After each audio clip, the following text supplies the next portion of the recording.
Guys, this is Abrahm with Pathfinder TV, instructor at the Pathfinder School. Back with you guys after a week of vacation from Pathfinder TV. I just took a week off for the holidays. I hope everybody had a great Christmas and Happy New Year's. I hope everybody had a great New Year's.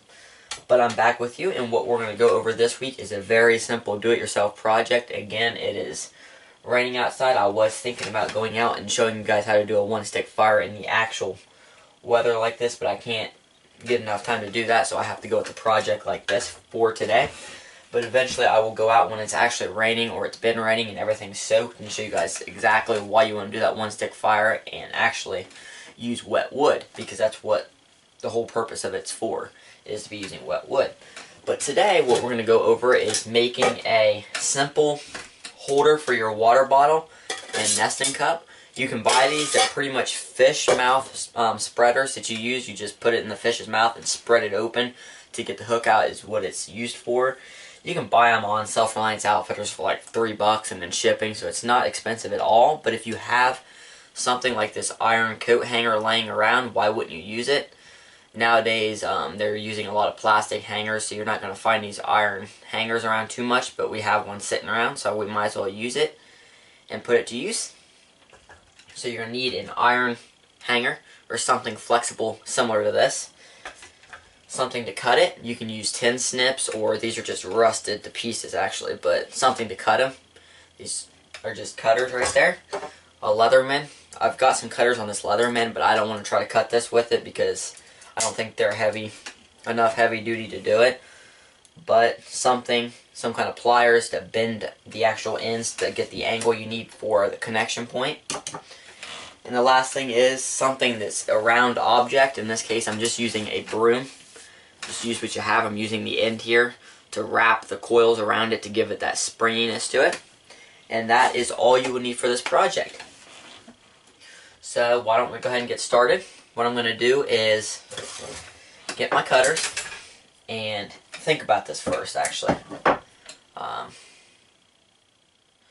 going to cut this straight spot here all the way to this end, and I have one straight section to work with. I won't need anything longer than that to use, so that should be pretty good. So I'm going to cut it right here because I don't want to try to bend this if I don't have to. So just find a spot here and cut it. Once you cut it, you have a straight section there. And if I went up in here, I would have this to try to bend back into shape, and it wouldn't be symmetrical per se as I want it to be. So I'm going to cut it right here, and I'll have a straight section to work with. These are really rusted, like I said.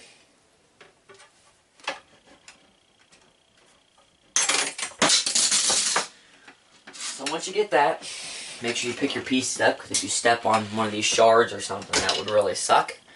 Have a straight piece of coat hanger to work with. If it's not perfectly straight, it's easy enough just to bend back into shape yourself. And once you do that, that should be good to go. The next step here is to get this round object, and I'm not really doing any specific measurements here, to be honest with you guys, because it really don't matter to me if it's perfect or not. It's just a do-it-yourself project, and I'll do what I have to get it right. And this is kind of awkward with this big broom, but we'll make it work.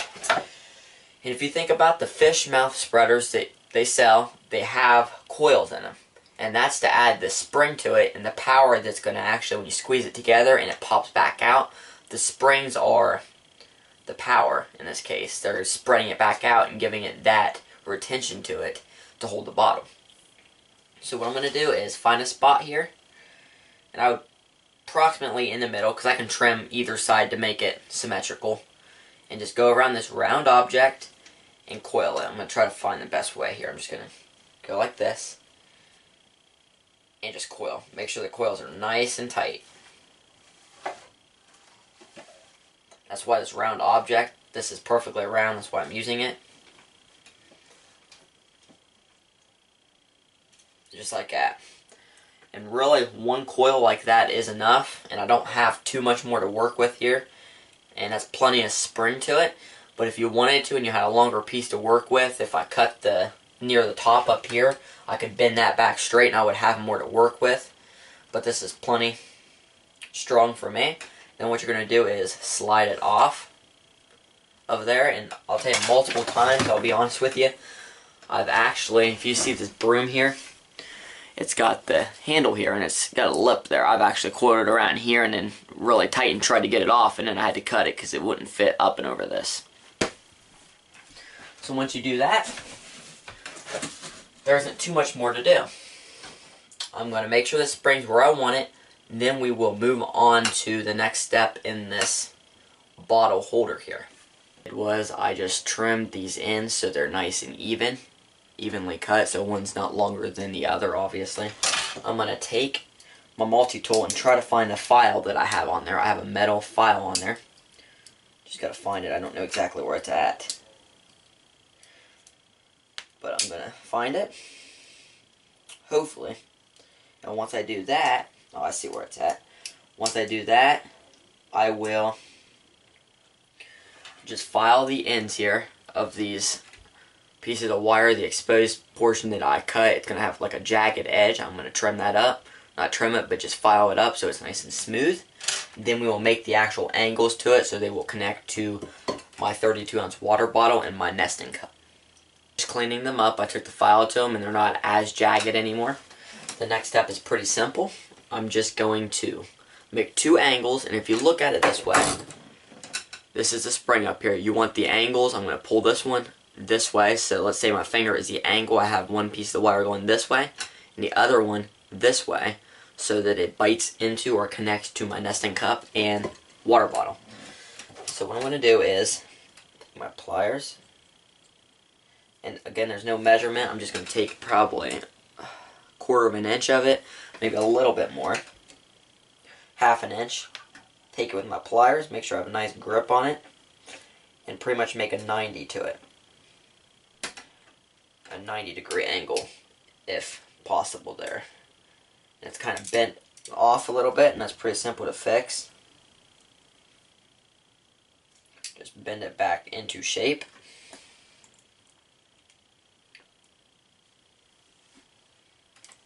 Just like that. And that's what I have right there. See if I can show you guys right like that. So just do the same to the other side, because you want it to be as even as you can get it. Get them cleaned up nice and even. Try to get them to be a 90-degree angle right there. I'll fix that a little bit. Then we will be finished with this mouth spreader, fish mouth spreader, or water bottle holder, whatever you want to call it. We'll be able to show you guys how it works. Stick with me. Finish the project up. Very simple, very easy. That's why I wanted to share it with you guys. And what I did here, let me show you. It's a little more than 90 degrees facing up, just so it's got more of a bite into it. And if it's straight across, it's more likely just to fall off. So I've got that angle to it so it clips in, and it's less likely because of gravity to come off that way because it's sliding down this way. So that's what I did on both sides. Very simple, very easy project, and I'll show you how it works. Right here is the Pathfinder nesting cup. It's not the bigger version. They've got a bigger one coming out, but it's got the 2 holes in it for the fish mouth spreader that they sell. I'll just show you guys that you can make one with a coat hanger and it still works. Set it in there on both sides. There you go. And ain't going anywhere. You can swing it around and it's not going anywhere. So if you need to get it out of the fire, you can do it this way and you won't burn yourself. Then I will take my 32-ounce water bottle. Again, it's the Pathfinder one. Just slip this in there, and it catches up on these shoulders. Same thing. Ain't going anywhere. And you guys saw that probably took me 5 minutes to do that, and that was with making the video. So it's very quick and very easy. Very few supplies, and you can use anything that's flexible like that coat hanger, like that iron coat hanger. So anything you can find that won't obviously be dangerous, but you guys may have an iron coat hanger hanging around and you can make a simple project like this. You can flip it around, and I will suggest to find something to store. If you're putting it in your backpack, find something to cover these sharp edges with, whether it's tape or something, so you don't poke a hole in a backpack. But it's very easy to do. Very cheap, didn't cost me anything. I had all the supplies on hand, and it's very effective. So this has been Abrahm with Pathfinder TV, instructor at the Pathfinder School. I hope you guys learned a lot out of this video. And again, I hope you had a great Christmas and a good New Year's, because I know I did. I hope you guys had a lot of new resolutions for this year. And I hope you learned a lot from this video. Give it a thumbs up. Share it with your friends. Comment. If you have any questions, take them to the Pathfinder Learning Center on Facebook. And of course, tell your friends to subscribe to the channel and stick around for giveaways on Pathfinder TV. And I will catch you guys next week. Take care.